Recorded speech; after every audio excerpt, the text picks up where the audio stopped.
بسم الله والحمد لله والصلاة والسلام على رسول الله. طلبة تالتة إعدادي أهلا وسهلا بيكم. معاكم مستر أحمد والي والرياضيات افهمها ببساطة. إن شاء الله النهاردة هنحل الأسئلة المجمعة على الوحدة الأولى جبر لمنهج الترم الأول في تالتة إعدادي. ده أهم الأسئلة اللي موجودة في الامتحانات على الوحدة الأولى، جايبينها من كتاب المعاصر. حلو الكلام، يبقى احنا هنراجع مراجعة كتاب المعاصر على الوحدة الأولى كلها. خلاص، يبقى أنت سيادتك تذاكرها كويس، تلاقي نفسك كده خلصت تقريبا الجبر كله. يعني الوحده الثانيه ما فيهاش اسئله كتير زي الوحده الاولى. خلاص، على بركه الله خلينا نبدا. وقبل ما نبدا عايزك وانت بتتفرج على الفيديو تبقى سيادتك مركز في طريقه الحل واسلوب الحل، لان احنا بنحاول نحل ببساطه مش بتعقيد. يعني احنا بنحاول نبسط المعلومه للطالب عشان يبقى يوصل للحل باسهل طريقه. في طرق تانية بتبقى اطول وانت برضو حر تاخد الطريقه اللي تريحك. خلينا نبدا. بسم الله الرحمن الرحيم. السؤال الاول. السؤال الاول بيقول لك اذا كانت النقطه 3 وب ناقص 1 تقع على محور السينات، وانا قايل لك قبل كده على محور السينات الصادات بصفر وعلى محور الصادات السينات بصفر. فانا هنا عندي يا مستر احمد دي الصادات. طيب الصادات دي هتساوي بصفر، يعني هاجي اقول ب ناقص 1 هتساوي صفر. هنطلع الواحد ده بره بعكس الاشاره، يبقى الب بتساوي كام؟ بتساوي 1. يبقى الاجابه بتاعتنا هي الاجابه رقم د. ده السؤال الاول. نخش على السؤال الثاني يا صديقي. طيب السؤال الثاني بيقول لك ايه؟ بيقول لك اذا كان 3 ناقص س وس ناقص 1 تقع في الربع الرابع. تعالى كده بقى واحده واحده.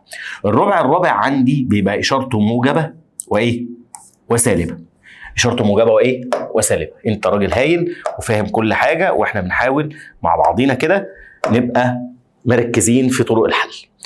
انا هنا بعمل ايه يا شباب؟ س تنتمي للاعداد الصحيحه، فان س هل ب4 ولا ب3 ولا ب2 ولا بصفر؟ انا بعوض لغايه ما الاجابه الاولى تطلع موجبه والاجابه الثانيه تطلع ايه؟ سالبه. يلا بينا. هبدا اعوض عن السين ب4. 3 ناقص 4 بسالب 1. خلاص مش هكمل. ما هو انا عايز موجب وسالب، خلاص يبقى دي غلط. طير انت يا معلم. طيب تعالى عوض. 3 ناقص 3 هتطلع بصفر. مش هكمل، انا عايز ناتج موجب، والصفر مش موجب ولا سالب. حلو قوي. طيب 2 ناقص 3 ب1، و2 ناقص 1 ب1 برضه. طب ده موجب وموجب برضه ما ينفعش، فاكيد النقطه او الاجابه هتبقى د. بس تعال نجرب. 3 ناقص 0 ب3، وصفر ناقص 1 بسالب 1. طلع لي الاجابه موجب وسالب. يبقى الاجابه بتاعتنا هي الاجابه رقم د. حلو الكلام. قال لي ده كلام جميل يا مستر، ما شاء الله عليك، ده انت شاطر، عقبالك لما تبقى شبهي كده يا رب. خلاص. طيب بص يا باشمهندس، انا دلوقتي عندي ايه؟ عندي سؤال بيقول لي اذا كان 125 وجذر ص بيساوي س تكعيب 4 فان س زائد ص بكام؟ احنا قلنا لما يكون زوج مرتب بيساوي زوج مرتب يبقى الاول بيساوي الاول والثاني بيساوي الثاني. حلو. فين الاول هنا؟ 125. وفين الاول؟ س اس 3. يبقى س اس 3 بتساوي ال 125. حلو قوي. وفصل الشيك بتاعتنا اهي. وجذر الصاد بتساوي 4. وانا قلت لك وانا بشرح لما تلاقي اس حط لنا جذر، ولما تلاقي جذر حط لنا اس، لما تلاقي اس حط جذر، لما تلاقي جذر حط ايه؟ اس. يلا بينا. انا عندي هنا اس 3، عندي اس هحط جذر. حلو. يبقى الس بتساوي الجذر التكعيبي لل 125. تطلع كام يا صديقي؟ 5. انت هايل ما شاء الله عليك. يبقى الس بتاعتنا طلعت بكام؟ ب5. حلو. تعالى بقى، مش ده جذر تربيعي؟ جذر ايه؟ تربيعي. جذر ايه عادل بيه؟ تربيعي. حلو. يبقى الصاد بتساوي 4 أس 2 بكام؟ ب16. 4 أس 2 بكام؟ ب16. انت عايز ايه يا مستر احمد؟ عايز س زائد ص.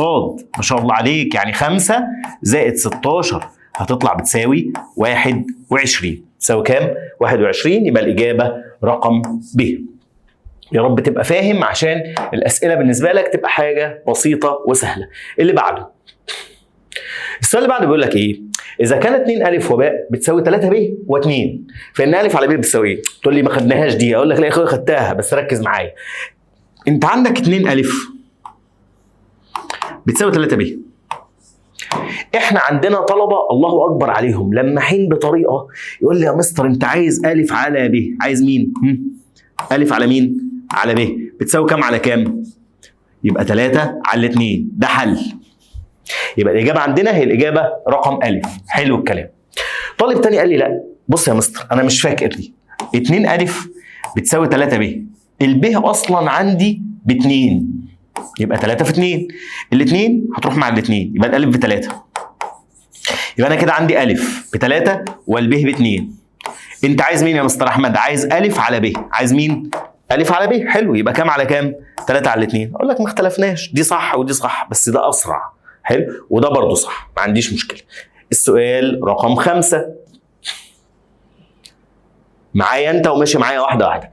اذا كان عدد عناصر س ب2 وعدد عناصر س في ص ب6، فان عدد عناصر ص تربيع بكام؟ هقول له الاول عدد عناصر ص هيساوي ال6 على ال2 بكام يا مشمش؟ ب3. هايل يا مشمش. طيب تعالى بقى معايا، انت عايز ص ولا ص تربيع؟ قال لي ص تربيع. طب هي 3 تربيع بكام يا مستر احمد؟ 3 تربيع بكام؟ ب9. يبقى الاجابه عندنا هي الاجابه رقم ب. بالله عليك تبقى مركز، انت طالب في اعداديه، يعني المفروض ان انت ما شاء الله عليك بتذاكر السنه دي اقوى مذاكره عندك، دي شهادتك خلاص. فالاسئله سهله وبسيطه. السؤال اللي بعده، اذا كانت المجموعه س بتساوي العدد 3، فعايز س تربيع. هضرب س تربيع دي اللي هي س ضرب س. حلو، س ضرب س يعني ايه؟ يعني هضرب العدد 3 ضرب المجموعه اللي فيها العدد 3. خد بالك انا مش بضرب 3 في 3 ب9، لا ده ضرب ديكارتي، يعني لازم اعمل قوس مجموعه جوه ازواج مرتبه. المسقط الاول 3 والمسقط الثاني 3، يبقى الاجابه 3 و3. طيب ده سؤال خلاص. ساعات يسالك عدد عناصر س تربيع. عدد عناصر، لو جيت قلت لك انا عدد عناصر س تربيع، عدد العناصر معناها هو ده كم عنصر؟ واحد. واحد في واحد بكام؟ ب1. يبقى انا لو بسالك على عدد العناصر بتعد العناصر. طيب السؤال اللي بعده سؤال جميل برضه. اذا كانت س بتساوي المجموعه 1 و2 وص بتساوي المجموعه 3 و4، فان 3 و4 تنتمي لايه؟ هقول له والله بص، ما هو المسقط الاول ده ابن الصاد، مالوش دعوه بالسين خالص، هو السين فيها 3، والمسقط الثاني برضه ابن الصاد، يبقى دي كاني ضربت مين في مين يا شباب؟ الصاد في الصاد. الصاد في الصاد بايه يا شباب؟ بصاد تربيع. اظن مفيش اسهل من كده اسئله. خلاص، منهج سهل لطيف ظريف، حط ايدك فيه ورقه وقلم وحل ورايا هتلاقي الدنيا زي الفل. السؤال اللي بعده، اذا كان حصل ضرب الديكارتي س في ص بيساوي الزوج المرتب 2 و3. هقول له طيب يبقى الاثنين دي بنت السين والثلاثه دي بنت مين؟ الصاد. يعني السين يا مستري فيها العدد 2 يا مستر. اقول له اه. طب انت عايز س تربيع يا مستر، يعني ايه؟ يعني س ضرب السين. حلو قوي. س ضرب السين يعني كام؟ 2 ضرب 2. 2 ضرب 2 اللي هو يديني مين؟ ها قول بقى. يبقى 2 و2. 2 وايه؟ و2. يبقى الاجابه بتاعتنا انهي اجابه؟ الاجابه رقم ج. حلو الكلام، كلام رائع. السؤال رقم 9. السؤال رقم 9 سؤال على الداله، وركز بقى معايا عشان الجزئيه دي مهما بنقعد نشرحها لك تقول بتلخبطني. ليه؟ لان انت سيادتك لازم تبقى عارف ما هو مفهوم الداله. دي الداله او قاعده الداله بتاعتي، داله س بتساوي 4 س زائد ب. طبعا اللي انا بقوله ده اتشرح لك بدل المره 2 و3 و4 وامتحنت فيه بدل المره 2 و3 و4 في خلال الحصص بتاعتنا. فاحنا بنتكلم في مراجعه، يعني انت لازم الاول مذاكر عشان تراجع، محدش بيراجع وبعدين يذاكر، محدش بيعمل كده. يعني نذاكر الدروس، نبدا نحل، نقف نتفرج على فيديوهاتنا، نراجعها تاني، ثبتت المعلومه خلاص كده قفلت الباب وقفلت الوحده الاولى خالص. داله س بتساوي 4 س زائد ب. داله الثلاثه يعني شيل س وحط 3 خلاص بتساوي كام؟ 15. يبقى انا هشيل السين دي، شايف السين دي؟ احط مكانها 3. يلا نكتب كده بالاحمر اهو. 4 في 3 زائد ب بتساوي، قال لك بتساوي كام؟ 15. 4 في 3 دي يا شباب ب 12. 12 زائد ب بتساوي 15. حلو قوي. هطلع دي بره بعكس الاشاره، يبقى 15 ناقص 12 هتساوي كام؟ 3. يبقى الب بتساوي 3 اللي هي الإجابة رقم ب. أسئلة امتحانات كلها متكررة. السؤال اللي بعده، إذا كانت دالة س بتساوي ن س تربيع زائد 2 س أس ن ناقص 3، فإن مجموعة قيم ن الممكنة. ده سؤال لطيف جدا جدا جدا، جه في امتحان الدقهلية 2016، والتي تجعل د دالة من الدرجة الثالثة. من الدرجة الثالثة يعني عايز الأس يبقى أس 3. تعالى نعمل حاجة اسمها تجربة الاختيارات. أنا لما بجرب الاختيارات بريح دماغي. أنا هحط مكان النون دي 2، هتبقى دي ن س تربيع زائد 2 س تربيع ناقص 3. كده ما بقتش من الدرجه الثالثه، فالاثنين دي ما تنفعش، فانا مش هكمل. خلاص؟ انت عايزها تجعل من الدرجه الثانيه، اسف، من الدرجه الثانيه، عايزها من الدرجه الثانيه مش الثالثه. حلو قوي. فالاثنين كده نفعت. يبقى انا لما عوضت عن السين ب2 بقت نون او 2 س تربيع زائد 2 س تربيع ناقص 3. كده من الدرجه الثانيه، صح؟ يبقى دي مشيت معايا. لما احط النون ب3 هتبقى 3 س تربيع زائد 2 س اس 3 ناقص 3. كده خليتها من الدرجه الثالثه فما نفعتش، اقول له دي ما نفعتش يبقى طير انت. تعال نعوض عن النون بواحد وسالب واحد. اقول له لا بص، ما ينفعش السين يبقى عليها اس سالب، هي ما تبقاش ده الاصل، يبقى اقول لي ده طير انت. تعال نعوض عن النون ب2 و1 وصفر. هقول له بص، انا لما اجي اقول لك اعوض ب2، يلا ها، يبقى 2 س تربيع زائد 2 س تربيع ناقص 3. دي مشيت معانا من اول مره اهي. طيب لما اعوض عن النون بواحد يبقى 1 س تربيع زائد 2 س اس 1 ناقص 3. دي برضو من الدرجه الثانيه، يبقى برضو مشيت. عوض عن النون بصفر، صفر في اي حاجه بصفر، و2 اس صفر بواحد، ما بقتش من الدرجه. بص واحده واحده، صفر في س تربيع هيديك صفر، بالراحه عشان ما تقوليش انت بتتكلم بسرعه. خلاص؟ و2 س اس صفر يعني 2 زائد 2 في س اس صفر اللي هي بواحد، خلاص، ناقص 3. هل دي من الدرجه الثانيه؟ لا، يبقى الاجابه دي غلط. بص واحده واحده اهو. طب نعوض بقى بكام؟ مش انا لما عوضت بالاثنين وواحد نفعت اهي، نفعت اهي قدامي، خلاص. يبقى الاجابه بتاعتنا مش باقي لي غير الاجابه د، مش باقي غير الاجابه رقم د. فاهم يا صديقي؟ فاهم. مش فاهم؟ رجع بقى المساله من الاول وعيدها واحده واحده لغايه ما تفهم. خلاص؟ السؤال اللي بعده، السؤال رقم 11، بيقول لك اذا كانت داله س بتساوي 5، داله س بتساوي 5 دي داله ثابته، والداله الثابته تمثل بمستقيم يوازي محور السينات، فانه يمر بالنقطه كام؟ احنا متفقين ان داله س بتساوي عدد بتمثل بمستقيم يوازي محور السينات ويقطع محور الصادات. ويقطع محور مين؟ الصادات. في النقطه صفر والعدد، صفر وايه؟ والعدد، يعني صفر وكام؟ و5. حلو الكلام. اللي بعده، المستقيم الذي يمثل الداله داله س بتساوي س زائد 1 يقطع محور الصادات على محور الصادات س بتساوي صفر. يعني بقول لك عوض عن س بصفر، هقول له يبقى الصاد بتاعتي بتساوي صفر زائد 1 بتساوي 1. يبقى لما الس بصفر الصاد بواحد، يعني كام وكام؟ صفر وواحد. طيب كان في طريقه ثانيه، قال لي المستر قال لنا ان انا عندي لو عايز اجيب نقطه التقاطع مع محور الصاد باخد صفر والعدد الحد المطلق صفر واحد. خلاص؟ طب مع محور السينات كنا بناخد سالب ب على ألف وصفر، بغير إشارة الحد المطلق واقسمه على معامل س واكتب صفر في الآخر. فأنت عندك قوانين في المنهج ممكن تشتغل بيها أو تعوض. اللي بعده، السؤال اللي بعده بيقول إيه يا حبايب قلبي؟ بيقول لي الشكل المقابل ده، شايف الشكل ده؟ أنت بتحبه جدا. خلاص؟ يمثل دالة على س مداها ايه؟ مداها يعني ايه؟ تعالى نكتب الازواج المرتبه. هو مش الف والف؟ قال لي طبعا الف والف، الف رايحه لنفسها. طب الب رايحه لمين؟ ب والف. والجيم رايحه لمين؟ جيم والف. هو الصاد هنا اللي هو الصور بتساوي ايه؟ الف. يبقى المدى بتاعنا هو الف. المدى بتاعنا هو مين؟ الف. خليك حلو كده عشان احبك، ها؟ بطل تستغبى وانت مش فاهم حاجه وعمال. افهم واقرا المنهج واحفظ قوانين ارجوك عشان خاطري، معلش، عشان هتخش الامتحان تبقى بتدعي لنا. اللي بعده، اذا كانت داله س بتساوي 3 هي داله كثيره الحدود من الدرجه. قلنا الداله الثابته هي داله من الدرجه الايه؟ الصفريه. داله من الدرجه الايه؟ الصفريه. ما فيهاش حاجه خالص.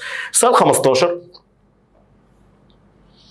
الداله حيث داله س بتساوي س اس 4 ناقص 2 س اس 3 زائد 7 كثيره حدود من الدرجه. الدرجه بتاعت الداله يا شباب هو اعلى اس موجود في السين بعد وضع الداله في ابسط صوره. بعد وضع الداله فين؟ في ابسط صوره.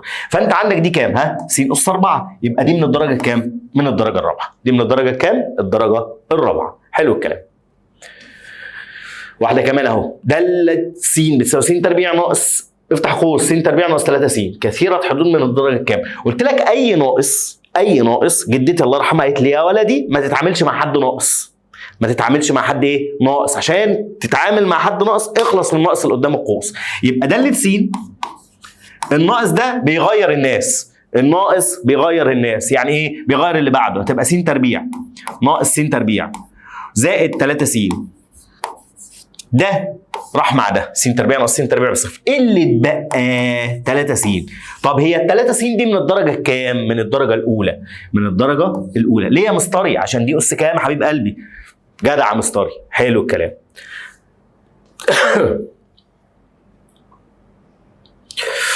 إذا كان 2 وب تنتمي لبيان الدالة د، حيث دالة س بتساوي 3 س ناقص 6، فإن ب بكام؟ أقول له أنا بيهمني، هو إحنا بنخاف؟ هو أنت عايز نعوض عن س بكام؟ ب2. اللي يطلع ده يبقى الب، يبقى الب بتساوي 3 في 2 ناقص 6. 3 في 2 بكام؟ 6. 6 ناقص 6 بكام؟ بصفر. يبقى الب بكام؟ بصفر.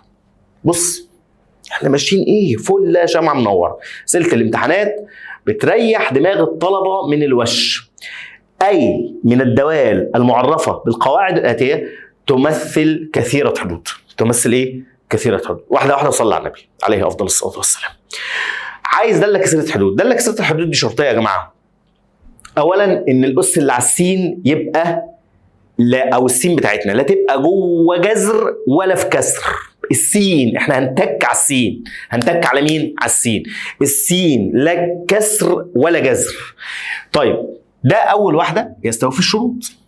السين بتاعتها لا جذر ولا كسر، س اس 3 وس اس 2 و2. لكن دي لا، عشان السين في المقام، والسين في المقام حرام. والسين في المقام ايه؟ حرام. طيب هنا هتقول لي يا مستر ما انا لو ضربت السين هتروح مع السين. ماليش دعوه بالضرب.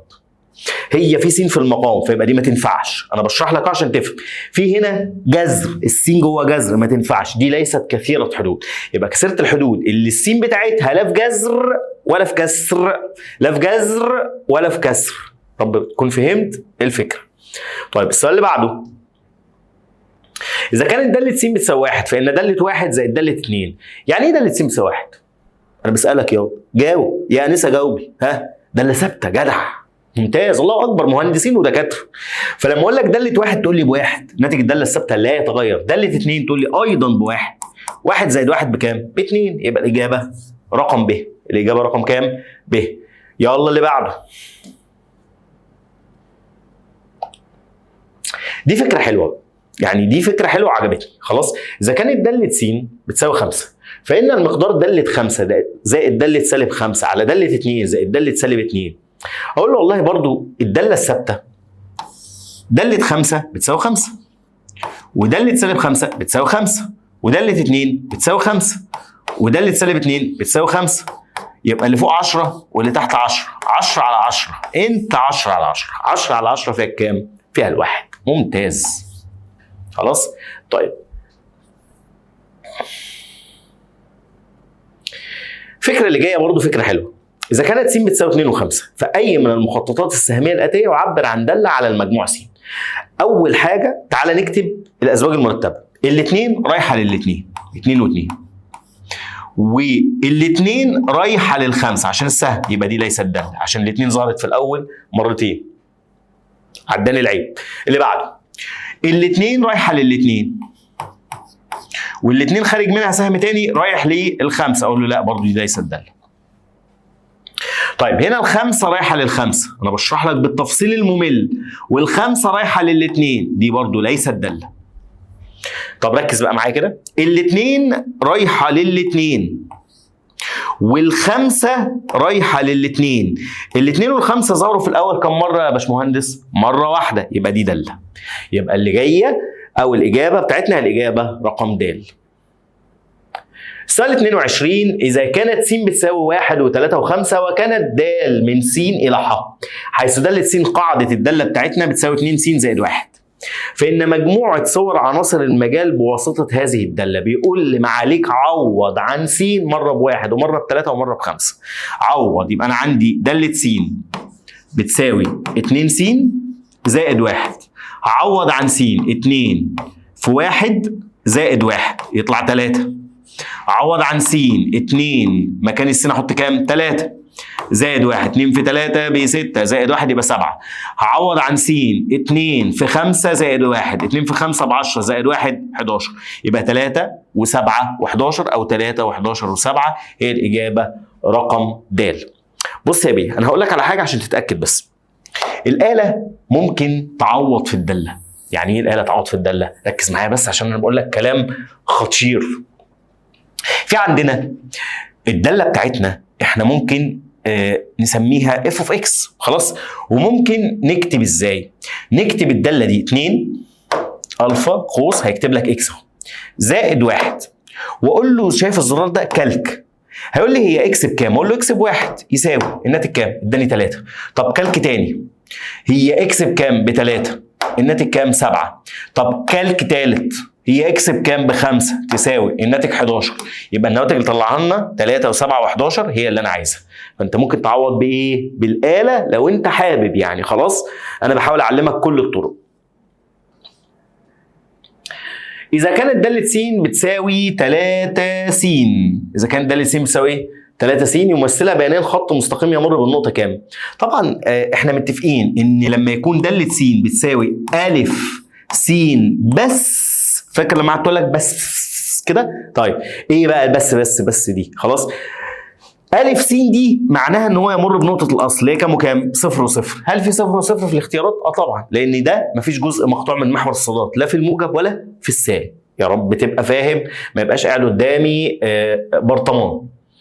طيب اذا كانت د سؤال 24، اذا كانت د داله من ح الى ح حيث داله س بتساوي س اس ك ناقص 2 زائد 3، وكانت داله 2 بتساوي 11 فان ك بكام؟ اولا انا هبدا اعوض عن س ب2، يعني هشيل الس دي اهو 2 اس ك ناقص 2 زائد 3 بتساوي 11. طبعا دي اسئله امتحان الشرقيه سنه 2020، السنه اللي كان فيها الكورونا. حلو الكلام، كانوا بيدلعوا العيال. هطلع دي بره بعكس الاشاره. 11 ناقص 3 8، يبقى 2 اس ك ناقص 2 بتساوي 8. ال8 دي يا شباب 2 اس 3، لو الاساس بيساوي الاساس يبقى الاس بيساوي الاس، يعني الكاف ناقص 2 بتساوي 3. هطلع الاثنين بره بعكس الاشاره، يبقى الكاف بتساوي 5. الكاف بتساوي 5. ادي الاجابه اهي. واحد تاني قال لي لا انا ما عملتهاش كده. انا عملت ايه؟ انا كتبت اللي انت كتبته ده يا مستر، وقعدت اعوض عن الكاف دي بالاختيارات كلها لغايه ما الناتج طلع 11 على الاله. انت 100 100. انا بحب الطلبه اللي بتعرف تتصرف. انا ما عنديش الرياضه حاجه جامده، الرياضه مش جامده.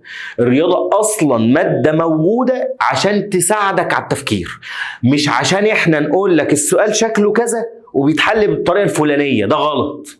والمدرس اللي بيعمل معاك كده هو ما بيعملش بني ادم، هو عباره عن بيربي صنم. لو لعبنا فيك بيك بقى في الاسئله يمين، لعبنا بيك شمال، جات لك سؤال لافف شويه بتلطم في الامتحان.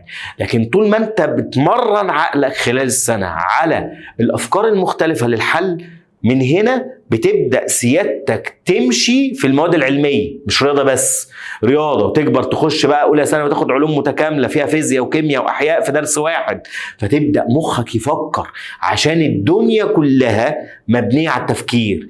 الدنيا كلها دلوقتي بتجري ورا كلمه الذكاء الصناعي. تفكير. الاله بقت بتتعلم تفكر، فلازم انت تتعلم تفكر. السؤال 25. بص يا صديقي، دالة س زائد 2 بتساوي س ناقص 2، فإن دالة 5 بكام؟ أول حاجة هو اللي جوه القوس ده س ولا حاجة غير س؟ قال لي لا يا مستر دي س زائد 2، واللي جوه القوس ده كام؟ 5، يعني الس زائد 2 اللي جوه القوس دي هي ال5. فلما أطلع الاثنين دي بره يبقى الس نفسها ب3. 3 زائد 2 ب5. يبقى انا لما اعوض عن السين اللي بره مش هعوض ب5، هعوض ب3. 3 ناقص 2 بكام؟ ب1. اقول تاني، اللي جوه القوس س زائد 2، فاللي جوه القوس ده س زائد 2 بيساوي اللي جوه القوس هنا اللي هو كام؟ ممتاز، 5. يبقى س زائد 2 بتساوي 5. هطلع الاثنين بره يا صديقي بسرعه. يبقى 5 ناقص 2 بكام؟ ب3. جدع. يبقى السين اللي بره دي انت يا سين انا عرفت انت خبيثه، لا انت انا عرفت انت بكام. خلاص شوف انا ببص لها ازاي، انا عرفت انت بكام. ب3. 3 ناقص 2 ب1. خلاص ده برضو سؤال في امتحان المنوفيه سنه 23 ان شاء الله. برضو دالة 2 س بكام؟ ب4. دالة الثابتة اسمها ثابتة ما تتغيرش. دالة 2 س ب4 يبقى دالة سالب س ايضا ب4. خلاص. دالة حمادة ب4، دالة 5 س ب4. مش الدالة ثابتة؟ ثابتة لا تتغير. ثابتة ايه؟ لا تتغير.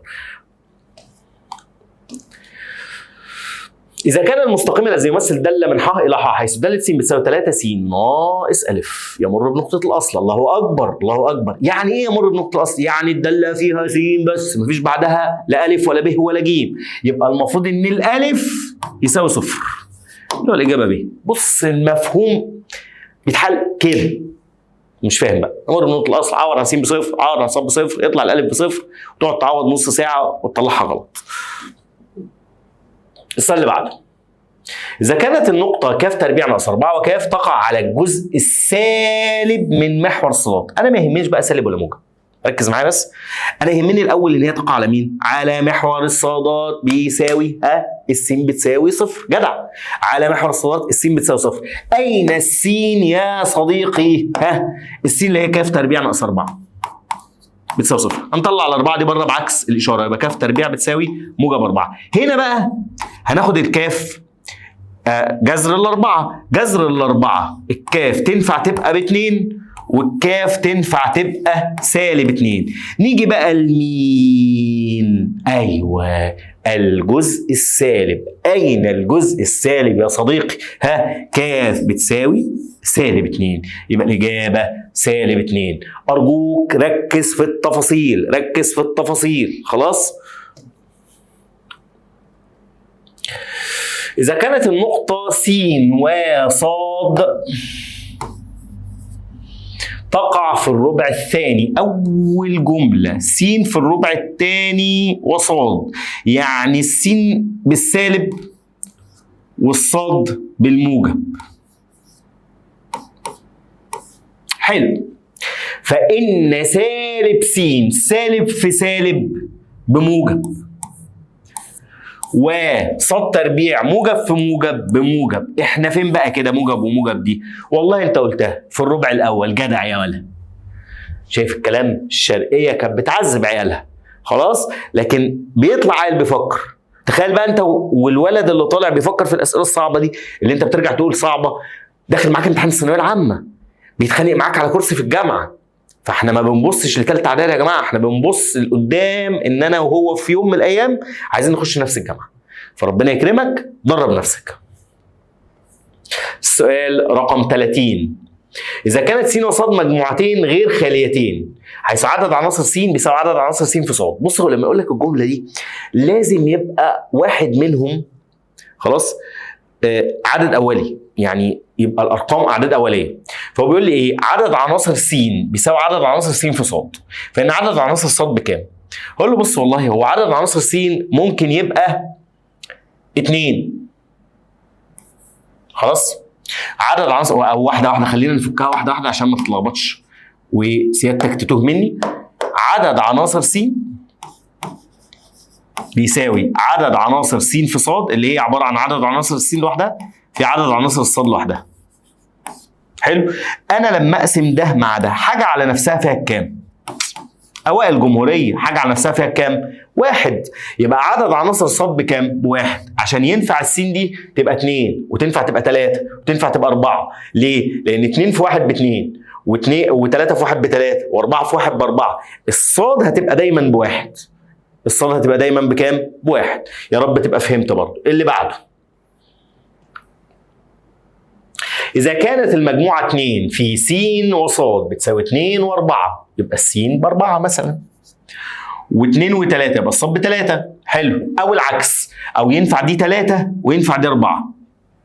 ينفع يا مستر؟ ليه ينفع؟ عشان قوس المجموعة ينفع أبدل الأرقام. هايل. بص أنا بديك كل معلومة وليه. كل معلومة وليه. حلو. هو عايز إيه؟ س ناقص صاد. أقول له ممكن تبقى 4 ناقص 3 اللي هي ب1 وممكن تبقى 3 ناقص 4 اللي هي بسالب 1. يبقى الإجابة بتاعتنا هي موجب أو سالب 1. موجب أو سالب 1. حلو الكلام؟ قال لي كلام رائع. اللي بعده. نخش بقى على الأسئلة المقالية. بيقول لي إذا كانت س بتساوي 3 و4 وصاد بتساوي 4 و5 وعين بتساوي 5 و6 فوجد س في صاد تقاطعين. أنا النوع ده من الأسئلة يا جماعة بحب أحله بالطريقة اللي أنا هقولها دلوقتي دي. أنا بحب أكتب المسألة كده لما تجيلي س في الصاد تقاطع عين. معلش انا بتقل عليك، بس انا دايما ببني جواك طالب محب للمذاكره والورقه والقلم. محدش بيذاكر غير بالورقه والقلم. خلاص؟ طيب السين بتاعتنا يا ابطال 3 وكام يا حبايب؟ 3 و4 في. تعالى يا نجم المجتمع، الصاد تقاطع عين. صاد تقاطع عين، ايه التقاطع ده يا مستر احمد؟ المشترك. هايل، الله اكبر عليك. المشترك، العدد اللي اتكرر بين الصاد والعين اللي هو كام؟ 5. حلو، يبقى الاجابه بتاعتنا هي 3 و5 و4 و5. 3 و5 وكام؟ و4 و5.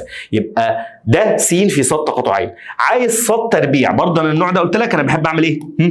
اكتب. عايز صاد تربيع، انا هضرب الصاد اللي هي كام؟ 4 و5 في الصاد اللي هي 4 و5. انت ممتاز يا ولا. ها اكتب بقى معايا، يلا يا ولا. هتضرب 4 مع 4 يبقى الزوج المرتب يا مستر احمد 4 و4 و4 مع ال5. ممتاز.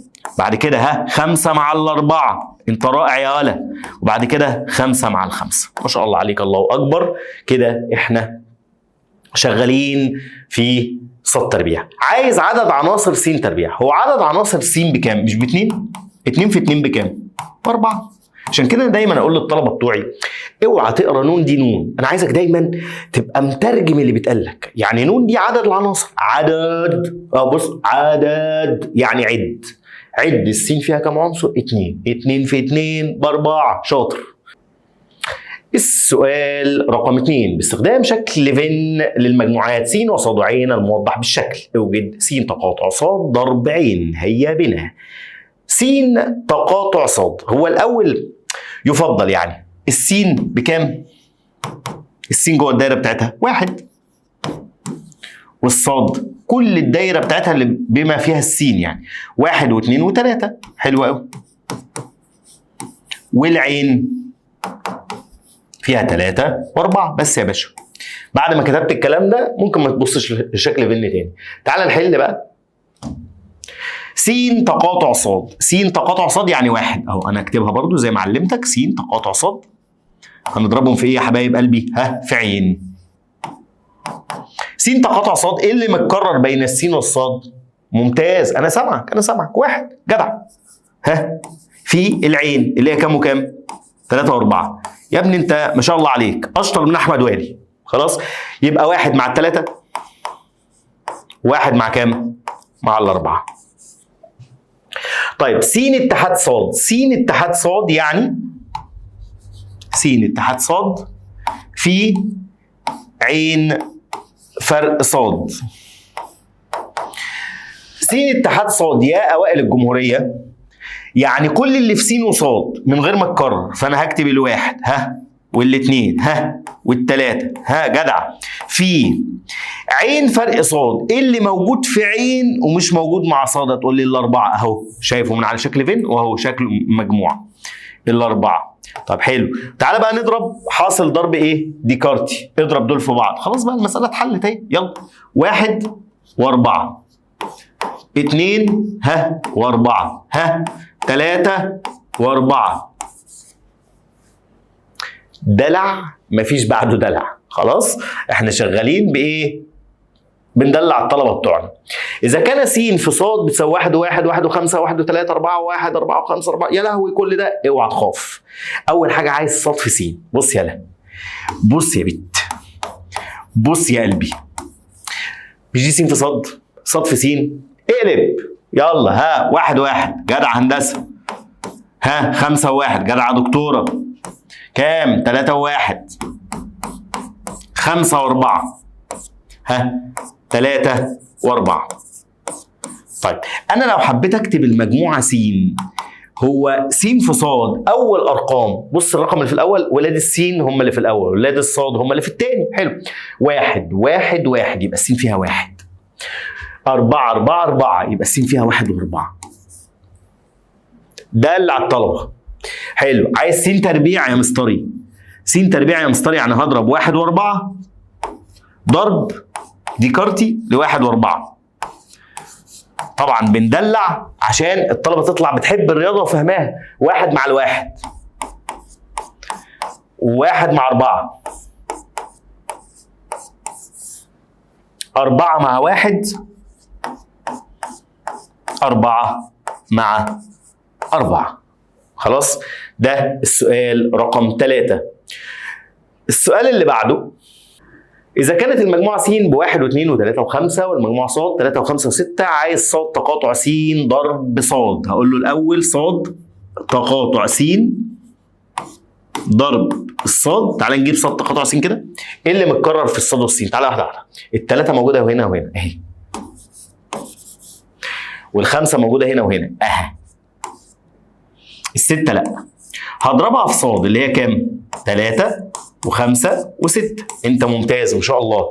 تمام؟ قال لي تمام يا فندم. خلاص اضرب بقى. 3 مع 3، 3 مع الخمسة، 3 مع الستة. هايل. خلصت؟ لا لسه. 5 مع 3، خليك منظم زي كده. 5 مع 5 كله مع اللي بعده. 5 مع 6 كده تمام؟ قال لي ده تمام جدا. عايز ايه تاني يا مستر احمد؟ عايز عدد عناصر ص تربيع. هي ص فيها عدد، يبقى 3 اعداد في 3 اعداد. 3 في 3 بكام؟ 9.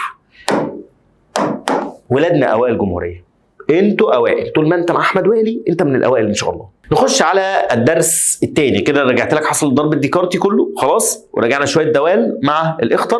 خش على العلاقات. العلاقات ما بيجيش عليها اسئله كتير في اخطر، فمعظم اسئلتها اسئله مقاليه، فانت عندك سؤال مقالي دايما على العلاقه. اذا كانت س بتساوي -4 -2 0 2 و4. بص يا بيه، احنا متفقين اتفاق. اول ما تلاقي السؤال بتاع العلاقات في مجموعه س بس بكتبها مرتين.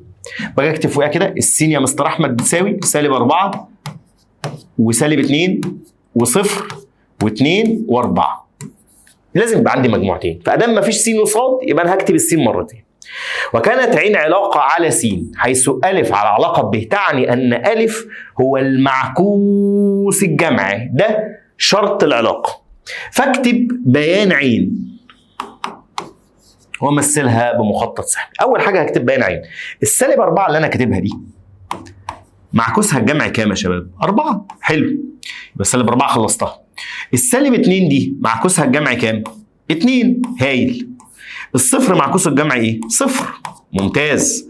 طيب وبعدين خلصنا الصفر. ال2 معكوسها الجمعي -2، وال4 معكوسها الجمعي -4. يبقى انا خلصت كله، يبقى انا كده مش هغلط. طيب بعد ما انا عملت الكلام ده قال لي مثله بمخطط سهمي. مثله بمخطط ايه؟ سهمي. سيادتك هتيجي تعمل كده بالمسطره زي ما انا بكتب بالمسطره. شايف المسطره؟ بص ده هي مظبوطه، هي مسطره. الله اكبر، هتحسد. ماشي؟ طيب وناخد ده اهو -4 -2 0 2 4. الناحيه الثانيه بقى انا هعمل العكس. يعني هعمل ايه؟ هكتب هنا 4 2 0 -2 -4. ليه؟ عشان ما اقطعش خطوط في بعضها. ده راح لده وده راح لده وده راح لده وده راح لده وده راح لده. قشطه كده؟ قال لي دي مربى. هل عين داله؟ اقول له نعم عين داله. ليه يا مستر احمد؟ انت قول ليه؟ عشان كل عنصر من عناصر س ظهر كمسقط أول مرة واحدة، أو كل عنصر من عناصر س خرج منه سهم واحد. لأن كل عنصر من عناصر س خرج منه سهم وحيد. سهم وحيد واحد بس. لو هي دالة بقى طبعا لازم تقول له ليه. لو هي دالة يقول لك اذكر المدى، يبقى س كلها، تكتب الارقام كلها. طيب كمان واحده، يلا يا بيه. اذا كانت س ب2 و3 و5 وص بتساوي 4 و6 و8 و10، وكانت عين علاقه من س الى ص حيث الف على علاقه ب تعني ان الالف نص الب. طيب انا عشان اكتب بيان العين، بيان العلاقه، خلاص انا محتاج اعمل ايه؟ الالف نص الب، يعني الاثنين نص الاربعه، والثلاثه نص السته، والخمسه نص العشره. ده كلام ممتاز. اكتب بيان عين ومثلها بمخطط سهمي. المخطط السهمي القمر اللي بنعمله، ادي السين فيها 2 فيها الاثنين والثلاثة والخمسة والصاد فيها الأربعة والستة والثمانية والعشرة. حلو، هنعمل الأسهم بتاعتنا، يلا بينا. الاثنين راحت للأربعة والثلاثة نص الستة والخمسة نص العشرة. عين دالة ولا لأ؟ عين دالة، لأن كل عنصر من س خرج منه سهم وحيد. قال لك اذكر المدى. اذكر ايه؟ المدى. الاسهم دي راحت فين؟ راحت للاربعه والسته والعشره، يبقى المدى بتاعنا الاربعه والسته وكام؟ والعشره.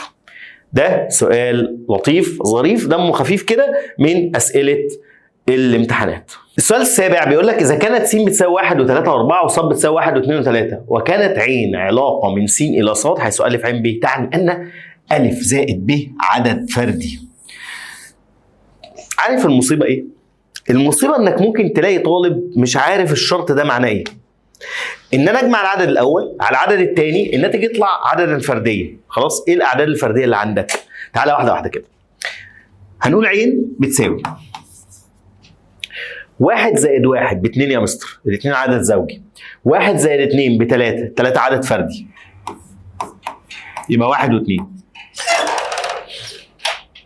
وبعد كده 1 و3 ب4. خلاص، خلصنا الواحد، يبقى الواحد والاثنين بس اللي ادوا عدد فردي. طيب 3 زائد 1 بكام؟ ب4، ده عدد زوجي. 3 زائد 2 ب5، يبقى 3 و2.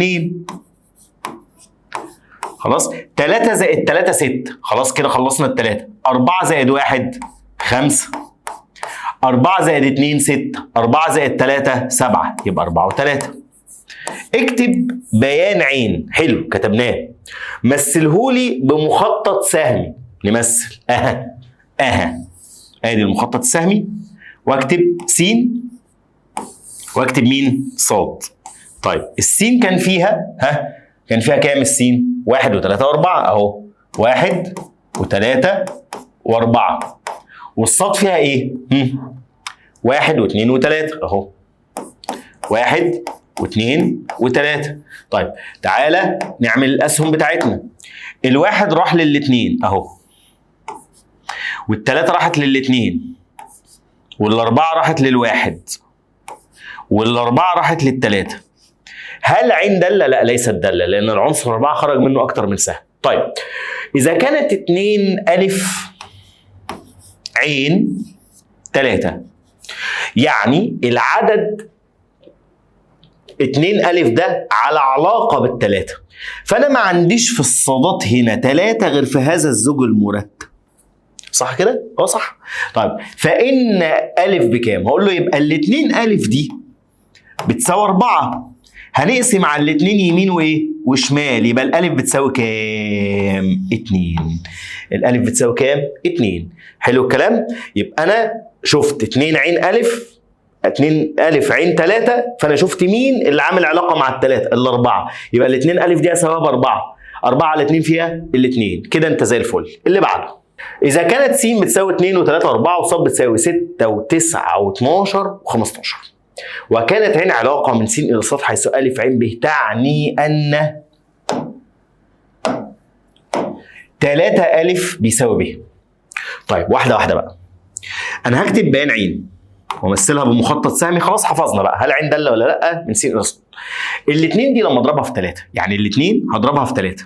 2 في 3 ب6. هل ال6 قدامك في الصاد؟ موجود، يبقى الاثنين و6. طيب الثلاثه هضربها في 3. 3 في 3 بكام؟ ب9، يبقى الثلاثه صورتها 9.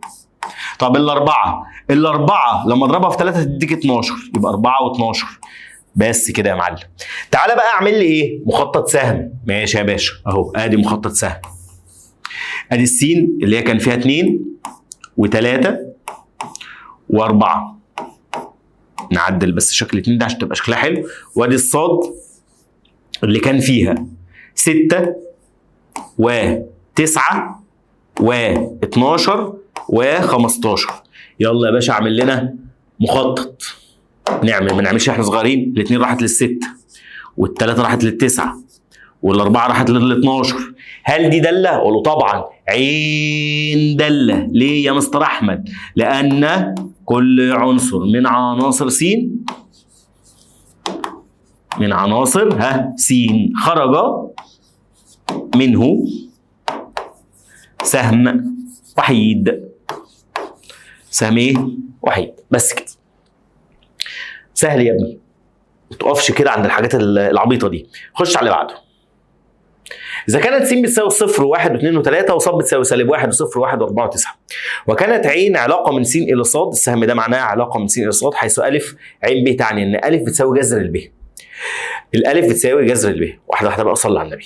كل الف تنتمي لس وب تنتمي لص. واحده واحده. اكتب بيان ع بتساوي مثلها مخطط سهمي العين داله ام لا مع ذكر السبب. هو انا دلوقتي هجيب جذر دول، يعني مثلا الصفر بتاع السين جذر مين هنا يديك صفر؟ جذر الصفر، يبقى الصفر جذر صفر. طب الواحد جذر مين في دول يديني واحد؟ الواحد. طيب الاثنين مين في دول لما اجيب جذره التربيعي يديني 2؟ الاربعه. طيب وبعدين كمل ها. الثلاثه جذر مين في الاعداد دي يديني 3؟ التسعه. بس يا معلم عدانا العيب اهو. يلا اللي بعده. عايز بقى مخطط سهم، يلا بينا على المخطط السهمي بسرعه قبل ما انت تنسى. ها اوعى تنسى. ادي السين اللي هي 0 1 2 3، وادي الصاد اللي ايه بقى الصاد؟ ها -1 و0 و1 و4 و9. وادي التوصيل اللي احنا هنوصله. الصفر راح للصفر، والواحد راح للواحد، والاثنين راحت للاربعه، والثلاثه راحت للتسعه. عايز حاجه تاني؟ لا مش عايز. عين داله ليه؟ انطق. ايوه انت اللي نايم بتتفرج عليا ومش ماسك ورقه وقلم وبتكتب، انطق. ها عين داله، انطق معايا. لان كل عنصر من عناصر س خرج منه سهم وحيد. سهم مين؟ وحيد يا بيه.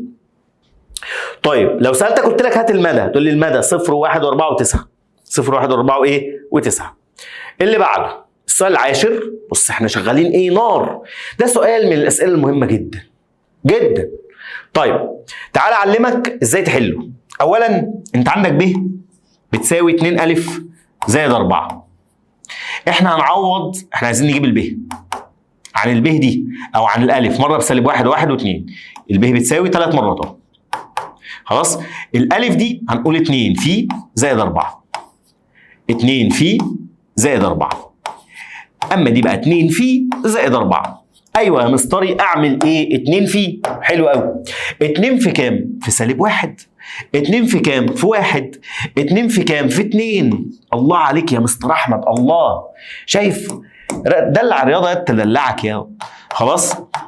الناتج اللي هيطلع يا مستر احمد عمال الون لك اهو، يطمر في جتتك وتقوم وتتعدل لي وتحل معايا. 2 في -1 بسالب 2 زائد 4 يديك 2. 2 في 1 ب2 زائد 4 يديك 6. 2 في 2 ب4 و4 يدي لك 8. طيب هل ال2 وال6 وال8 موجودين في صاد؟ ال2 وال6 وال8 قدامي في صاد. هايل. طيب تعالى نكتب بقى بيان العلاقه. شفت الدلع؟ مدلعك انا اهو. عين بتساوي، اكتب بقى اللي بالاحمر ده. -1 طلع لي صورته ال2.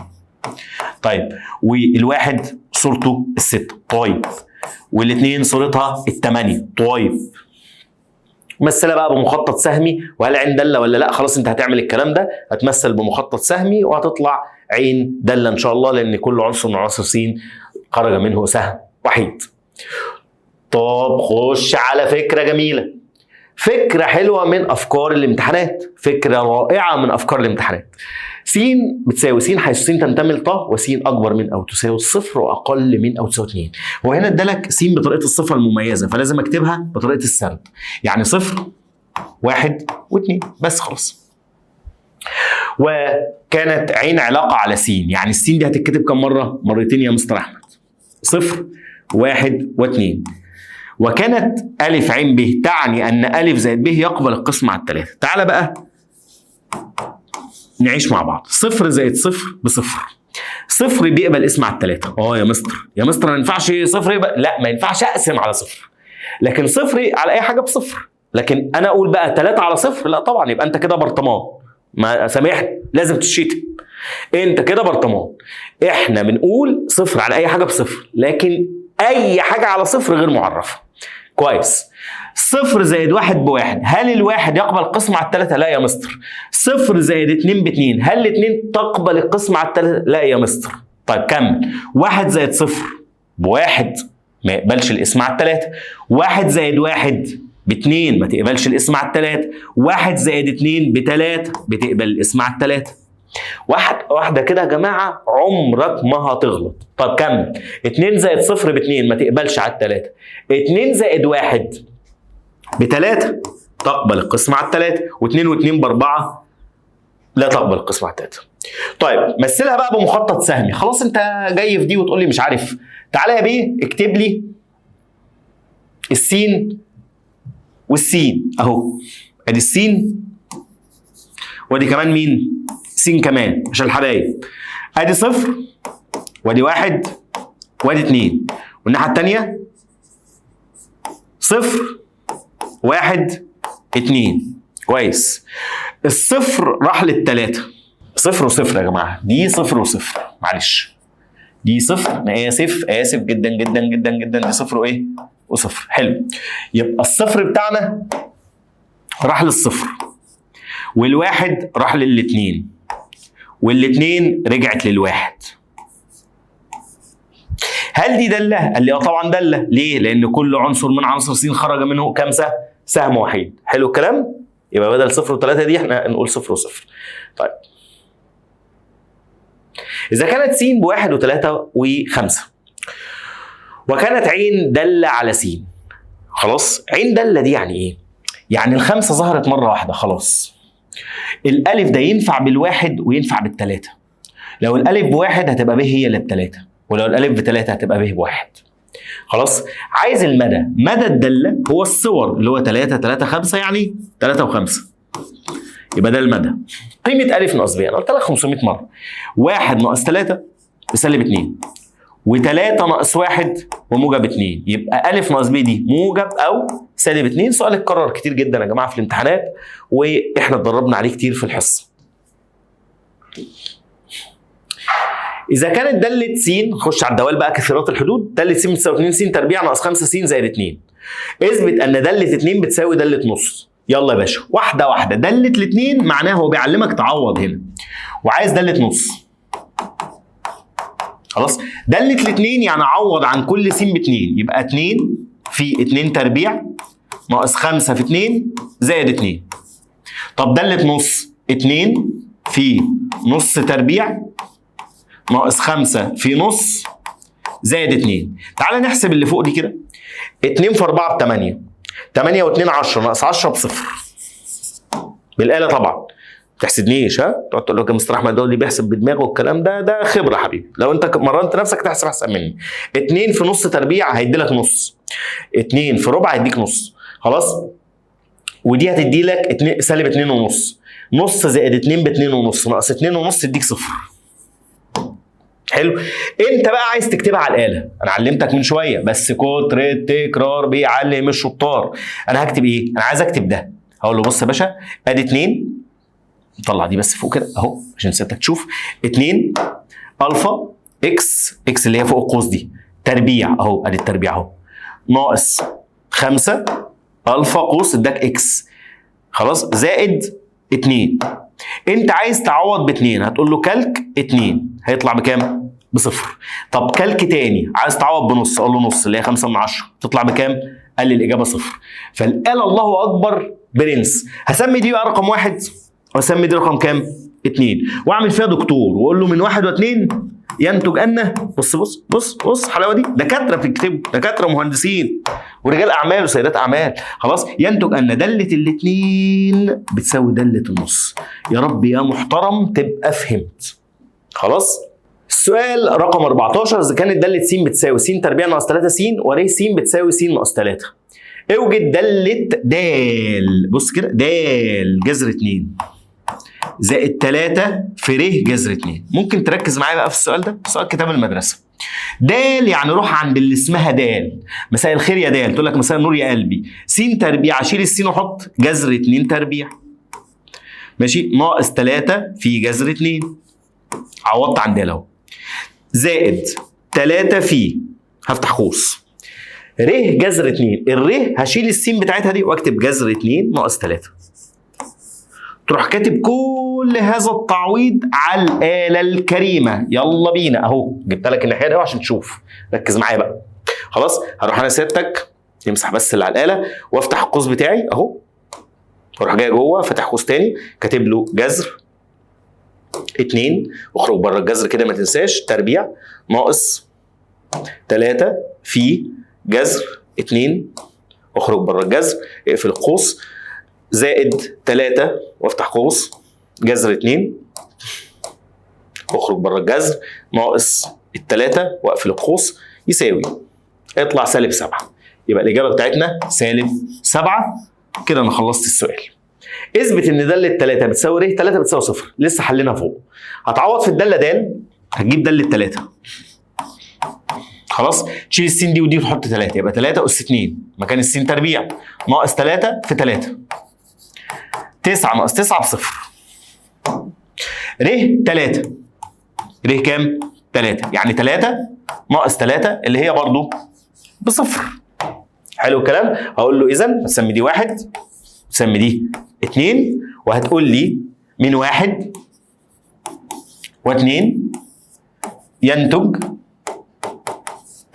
ان د 3 بتساوي ر 3.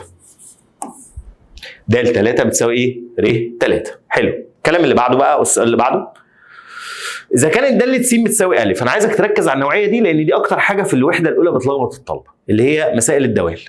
داله س بتساوي ا ور س بتساوي س زائد 1، وكانت داله جذر 2 زائد ر 2 بتساوي 5. قلنا هنروح على الداله اللي اسمها داله س بألف، فدي داله ثابته، يبقى الالف ده هينزل زي ما هو. قال لك بقى داله جذر 2، قال لك داله اي حاجه. ر 2 شيل السين دي وحط 2، ما تنساش ان جنبها 1. كل ده بيساوي كام؟ 5. اوجد قيمه الف. هو 2 زائد 1 بكام يا شباب؟ مش ب3؟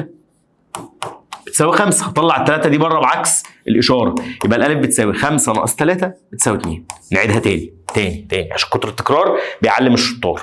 حلو الكلام؟ داله س بتساوي ا، داله ثابته يا مستر احمد والي. حلو قوي. فالالف دي نزلت مكان كلمه داله جذر 2، داله اي حاجه بالف. طيب ر س بتساوي س زائد 1، اشيل السين دي واحط مكانها 2. 2 زائد 1 اهي. الناتج بكام؟ هو اللي قايل لي الناتج ب5. تمام؟ طيب 2 زائد 1 3، نطلع ال3 بره بعكس الاشاره، 5 ناقص 3 ب2. السؤال اللي بعده سؤال 16 بيقول لحضرتك اذا كانت داله س بتساوي او س بتساوي 0 و1 و3، وص بتساوي 1 و2 و3 و4 و5 و7، وكانت الداله د من س الى ص حيث داله س بتساوي 5 ناقص س، اوجد مدى الداله د. هقول له داله س، نكتبها بس الاول كده، بتساوي 5 ناقص س. فانا هبدا اعمل ايه؟ اجيب داله 0، داله 1، داله الثلاثه. 5 ناقص 0، 5 ناقص 1، 5 ناقص 3. 5 ناقص 0 ب5، 5 ناقص 1 ب4، 5 ناقص 3 ب2. النواتج اللي طلعت دي يا حبايب قلبي اسمها المدى. الايه؟ المدى. اللي هي كام بقى المدى؟ 5 و4 و2. حلو الكلام؟ قال لي اعمل ايه؟ قال لي مثل مخطط بياني. قال لي ارسم لي الكلام اللي قدامك ده بمخطط ايه؟ بياني. تعالى نعمل كده ايه؟ شبكه بيانيه بايدينا عشان ما نضيعش وقت ونقول لك هنجيب صفحه رسم بياني والكلام ده كله. انت عندك السين فيها الصفر والواحد والثلاثه. خلاص؟ اهو يا سيدي.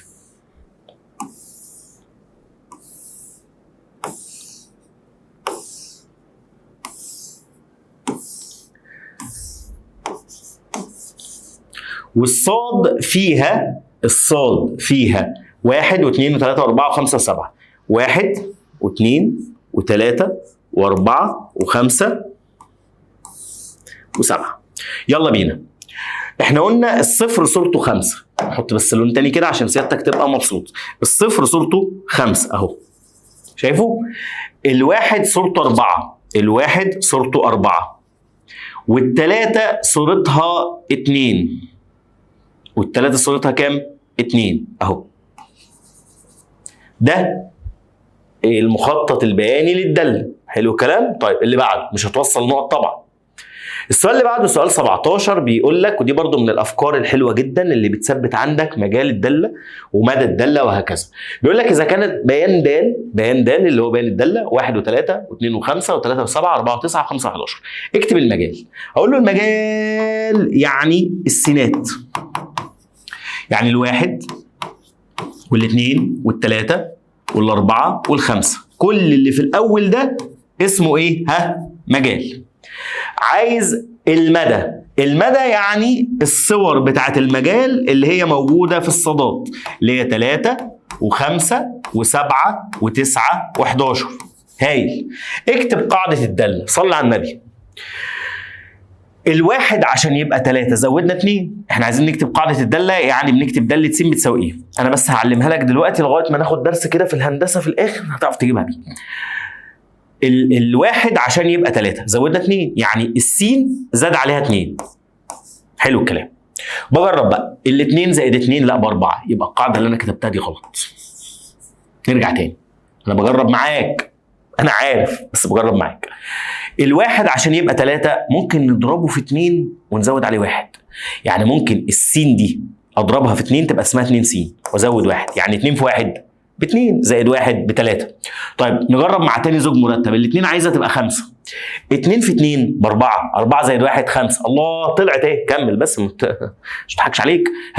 عوض عن س ب3، 2 في 3 6، 6 زائد 1 7، 2 في 4 ب8 زائد 1 9 وهكذا. يبقى الاجابه بتاعتنا قاعده الداله 2 س زائد 1. في درس في الهندسه هيعلمنا ازاي نجيب المعادله دي، فهتبقى اسهل شويه، بس هو اخر درس هندسه فانا مش هقوله في الاول دلوقتي. السؤال 18، اذا كان المستقيم الممثل للداله د من ح الى ح داله س بتساوي 4 س ناقص ا يقطع محور السينات في النقطه 2 وب. اول جمله دي بما ان 2 وب تنتمي لمحور مين؟ السينات، اذا الب بصفر. يبقى النقطه بتاعتنا دي 2 و0 تنتمي للداله. بص كده واحده واحده اهو. فانا هبدا اعوض عن السين دي ب2 واساوي الناتج بصفر. اذا 4 في 2 ب8، 8 ناقص ا هتساوي صفر. طلع الالف بره او طلع ال8 بره مش تفرق، في الاخر الالف هتساوي 8. فانت راجع بقى السؤال ده تاني كده هتلاقي ان انا حليته بطريقه سهله جدا جدا جدا. خلاص. السؤال رقم 19، اذا كان المستقيم الممثل للداله د من ح الى ح داله س بتساوي ا س ناقص 3 يقطع محور السينات في النقطه 3 و0. اوجد قيمه ا. خلاص لسه حلينها. هنعوض عن الس دي ب3، ا في 3 ب3 ا ناقص 3 بتساوي 0. طلع ال3 دي بره، حل معادله 3 ا بتساوي 3، هنقسم يبقى الالف 1. حلو الكلام. ثم اوجد قيمه داله 5. هقول طب ما تعالى نحط بقى مكان الالف ده 1، يبقى الداله بتاعتنا داله س بتساوي ا ب1. الواحد ما بيتكتبش قدام الرمز. انت عايز داله كام؟ داله 5. ايوه اوعى تنام. 5 ناقص 3 بكام؟ ب2. 5 ناقص 3 بتساوي 2. سؤال برضو من الاسئله الحلوه الجميله الظريفه. السؤال رقم 20 فكره ظريفه جدا بتيجي في الامتحانات كلها، هي فكره رسم الداله التربيعيه. مثل بيانيا الشكل البياني داله س بتساوي س تربيع ناقص 4 س زائد 3، حيث س تنتمي ل 0 و4. ومن الرسم اوجد القيمه الصغرى للداله ومعادله محور تماثل. طيب واحده واحده، دي كان سؤال في محافظه الجيزه سنه 2024. تعالى يا فندم، اولا احنا بنعمل الجدول بتاعنا، واحنا قلنا ان الجدول نوعين. الجدول عندنا بيبقى نوعين، ماشي؟ هو بنعمل جدول، بنعمل هنا س وتحت ص، ونبدا نكتب الارقام من 0 ل 4. 0 1 2 3 4. حلو الكلام. وببدا اقول له ايه؟ في طريقتين بقى للجدول ده، ركز معايا كده. الطريقه اللي لسه معلمها لك ان انا اكتب المساله، اقول له الفا، همسح بس اللي قدامي، الفا اكس تربيع ناقص 4 الفا اكس زائد 3، وابدا اقول له كالك. يقول لي دي اول س، اقول له س بصفر، يطلع الناتج ب3، راح كاتب له هنا 3. طيب كمل. كالك اديني 1 بصفر. كالك السين ب2 يديك -1. كالك يلا ها شاطر اهو 3 السين ب3 يطلع 0. كالك السين ب4 تطلع 3. ادي طريقه كده انا عملت الجدول قبل ما ارسم واعمل اي حاجه. في طريقه ثانيه مدرسين بيعلموها للطلبه، مود خلاص، وانت عندك حاجه اسمها تيبل. تيبل هنا رقم 7 قالت لك اف اوف اكس، فهتبدا تكتب المعادله بتاعتك برضو اللي هي الفا اكس تربيع ناقص 4 الفا اكس زائد 3. وابدا بقى ركز معايا، لما هتدوس يساوي هنا الاله هتقول لك الستارت عندك بكام، فهتقول لها 0 مالكش دعوه بالارقام اللي بتتكتب. يساوي اخر رقم عندك بكام، هتقول لها 4. يساوي فبدات تقول لك ايه، الصفر صورته 3 انا كاتبه، الواحد انزل بالسهم اهو، الواحد صورته 0 انزل بالسهم، الاثنين صورتها -1 انزل بالسهم، الثلاثه صورتها 0، الاربعه صورتها 3. يبقى انا كده قلت لك الطريقتين، قلت لك الايه الطريقتين. طيب انا بعد كده هعمل ايه؟ هرسم، هاجي اعمل محور س في صفحه رسم بياني طبعا، ومحور ايه صاد. ادي 1 2 3 4 5 وهنا -1 -2 وادي يا فندم -1 -2 وادي 1 2 3 4 5 وده محور الصادات. وابدا احط النقط بتاعتي يا باشمهندسين على الرسم. 0 و3 0 وكام؟ و3 اهو خلاص. 1 و0 2 وسالب1 3 و0 4 و3. بعد اذنك منحنى الداله التربيعيه بتوصل بالايد ما بيتوصلش بالمسطره زي ما انا عملته كده. بعد كده هتيجي تقول لي ايه؟ والله النقطه اللي في النص دي خلاص ملهاش رقم متكرر، فتبقى دي اسمها نقطه راس المنحنى. نقطه راس الايه؟ المنحنى. عايزك مصحصح معايا عشان دي حته مهمه جدا. 2 وكام؟ وسالب1. معادله محور التماثل س بتساوي كام هنا؟ 2. القيمة الصغرى لازم بقى تكتب لي صاد بتساوي -1، ما تقوليش -1 وخلاص. يبقى المعادلة س بتساوي 2، القيمة صاد بتساوي كام؟ ده دايما. طيب كمان واحدة يا سيدي، يلا يا معلم. السؤال 21 بيقول لك إذا كان ارسم منحنى الدالة دالة س بتساوي 4 ناقص س تربيع. تعالى نعمل الجدول أهو. وحل بقى بالطريقة اللي تريحك. أدي س وادي صاد، في ناس بتعوض برضو بايديها خلاص. من -3 ل3 -3 -2 -1 0 1 2 3. يلا نعوض كده واحده واحده. نظبط بس الجدول. طيب هبدا اعمل ايه؟ هنحلها بكالك مثلا. انا بحب الكالك عن كل حاجه او عن الجدول. عايز تكتب الجدول مفيش مشكله، ممكن احنا طبعا ايه لو دوسنا كده هيرجع يقول لك ايه، يعني نمسح له ده كده كله، تكتب اف اوف اكس اهو. هنكتب 4 ناقص الفا اكس تربيع ماشي يساوي، هتقول له ستارت هنا بكام؟ بدانا ب3 -3 يساوي اند 3 يساوي الستيب بقى دي اللي هو بيقول لك ابدا احل. حل -3 وسالب5 خلاص. كمل. -2 و0 -1 و3 0 و4 1 و3 2 و0 3 وسالب5. جبت الكلام ده منين يا مستر؟ من على الاله اهو. انزل بالسهم اهو هيدي لك النواتج. طيب عايز تحلها بكالك حلها برضه، انا ما عنديش مشكله خلاص. طيب بعد ما عملنا الكلام ده هنعمل ايه؟ هو طبعا عايز احداث راس المنحنى والقيمه العظمى للداله معادله محور التماثل. طبعا ده سؤال كل سنه في الامتحانات يا شباب، يعني ما ينفعش سنه يجيب من غيره. فانا هبدا اعمل ايه؟ هبدا ارسم محور س ومحور ايه؟ صاد. لاحظ انا عملت ايه بقى؟ انا ببقى ناصح، بكتب اهو 1 2 3 4 وهنا -1 -2 -3 1 2 3. انا كبرت الصادات السالب ليه كبرت الصادات السالب؟ عشان انا محتاج ارقام كبيره في السوالب. طيب تعالى نحط النقط بتاعتنا عشان نعرف نرسم الداله القمريه البونبونيه دي. -3 و-5 اهو، -3 و-5. طبعا الرسم باين عندك بيبقى مظبوط عن هنا. -2 وصفر، -2 وصفر. خلاص. -1 و3، -1 و3. 0 و4 اللي احنا ما حطيناهاش اهي 4. كويس. بعد كده 1 و3، 2 وصفر اهو، 3 وسالب 5. هبدا اوصل بايديا مش بالمسطره، ده منحنى. حلو. راس المنحنى النقطه اللي ملهاش زي، هي نقطه وحيده، الاربعه دي مفيش ليها رقم شبهها، يبقى نقطه راس المنحنى 0 و4. تروح كاتب بعدها معادله محور التماثل، وهنا القيمه العظمى. امتى عظمى يا مستر؟ للداله. عظمى لما تكون اعلى الداله، صغرى لما تكون اسفل الداله.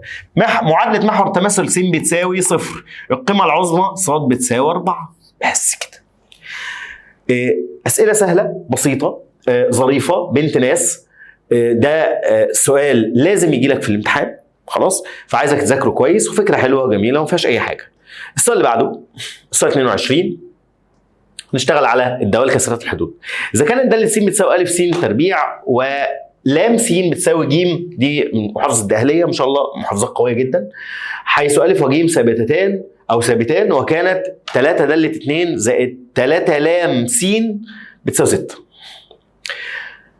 اوجد القيمه العدديه ل 2 داله 0 زائد 2 لام 7. واحده واحده بقى، صلي على النبي. 3 في داله 2. يعني ايه داله 2؟ يعني شيل السين دي وحط 2. ادي ا زائد 2 تربيع بكام؟ ب4. واحده واحده بقى عشان ده سؤال للناس الحلوه المميزه. زائد 3 في لام س. لام س اللي هي ج، 3 ج بتساوي 6. ما تيجوا نقسم على ال3. تيجوا نقسم على كام؟ على ال3. ركز معايا بقى.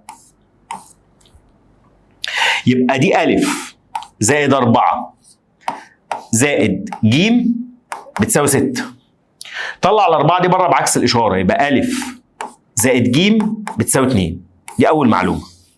بروزها كده واقول لها استني يا لوزه اروح اشوف هو عايز ايه. عايز قيمه 2 داله 0 زائد 2 لام 7. طيب تعالى نشوف اللي هو عايزه. ادي 2 داله الصفر، يعني اعوض في الداله اللي اسمها دال، اللي اسمها ايه؟ ها جدع، دال عن س بصفر. يبقى شلنا السين بصفر اتبقى ا، يبقى 2 ا زائد 2 لام 7. هي دي داله ثابته فبتبقى بجيم. طيب انا هاخد الاثنين دي عامل مشترك، هيتبقى لي هنا ا زائد ج. بص الفكره وجمالها وحلاوتها، فكره حلوه قوي، فكره رائعه. هشيل ا زائد ج دي واحط مكانها كام؟ انا مبروزها لك اهي 2، يبقى 2 في 2 بكام؟ ب4. سؤال من الاسئله القويه الجميله اللي بتعود الطالب انه يشغل دماغه. برضو سؤال حلو قوي. الشكل المقابل يوضح المستقيم ا ب. ا ب شايفه؟ حلو قوي. الذي يمثل الداله د حيث داله س بتساوي 3، يبقى الداله دي اسمها داله س بتساوي 3.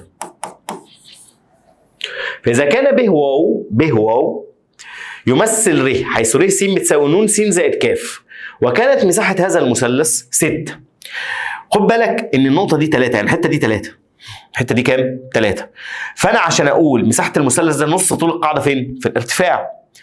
بتساوي 6 وحدات مربعه. اوجد قيمه كل من ك ونون. ك ونون. حلو قوي. واحده واحده بقى وركز معايا في اللي انا هقوله. اولا مساحه المثلث نص في طول القاعده اللي هي من ا ل ب، خلاص، في الارتفاع اللي هو كام؟ قول معايا ها، اللي هو 3. الكلام ده بيساوي 6. حلو الكلام؟ قال لي ده كلام جميل. هنحسب ا ب، الحته دي ا ب هتساوي كام؟ خلاص هتعرف منها نقطه ب. ركز معايا بقى. هنقسم ال6 على 3 ونضربها في 2، يعني 12 على 3 فيها ال4، يبقى الحته دي ب4. يبقى الحته دي بكام؟ ب4 بس في السالب. يبقى نقطه ب الاحداثي بتاعها، ركز معايا كده، المفروض ان ده -4. يبقى سالب 4 و3. سالب 4 و3.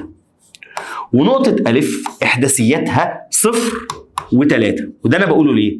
لأن أنا عشان أتعامل مع الدالة اللي اسمها ر س اللي هو المستقيم ب واو ده، ماشي؟ هو ر س محتاج نقطتين. طيب أنا كده بقى عندي كام نقطة؟ نقطتين ينتمي للدالة اللي هي مين؟ اللي هي ر س بتساوي ن س زائد ك. تعالى يا باشا نعوض اولا عن السين بصفر ونطلع الناتج ب3. يعني صفر في ن بصفر زائد ك، يبقى صفر زائد ك بيساوي 3. منها جبت انا الكاف بكام؟ ب3. خد بالك عشان ده سؤال قوي جدا جدا، سؤال قوي جدا جدا جدا. طيب تعالى اللي بعده. مش انا جبت الكاف ب3؟ قال لي يبقى الداله دي بدا يبقى فيها حاجه معروفه، بقت ن س زائد 3. حلو. عندي السين بسالب 4، يبقى ن في سالب 4 بسالب 4 ن زائد 3 بتساوي 3. اروح مطلع ال3 دي بره بعكس الاشاره، يبقى سالب 4 ن بتساوي 0. هقسم على سالب 4 يبقى النون بصفر.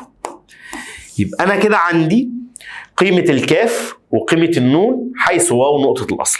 فده سؤال محترم جدا وسؤال من الاسئله القويه جدا جدا. يا رب تبقى فهمته، ويا رب يبقى شرحه بسيط. عيد وزيد فيه كده لغايه ما تفهمه. ده برضو جه في المنوفيه، احنا عارفين منوفيه شرقيه ده اهليه ذبح. السؤال 24 الشكل المقابل يمثل الداله د حيث داله س. طبعا دي الاسئله اللي جات لك مرسومه او بتيجي مرسومه. حيث داله س بتساوي 4 ناقص 2 س. اوجد احداث كل من النقطتين ا وب. هقول له بص، اولا ا دي نقطه تقاطع مع محور السينات، وب نقطه تقاطع مع محور الصاد.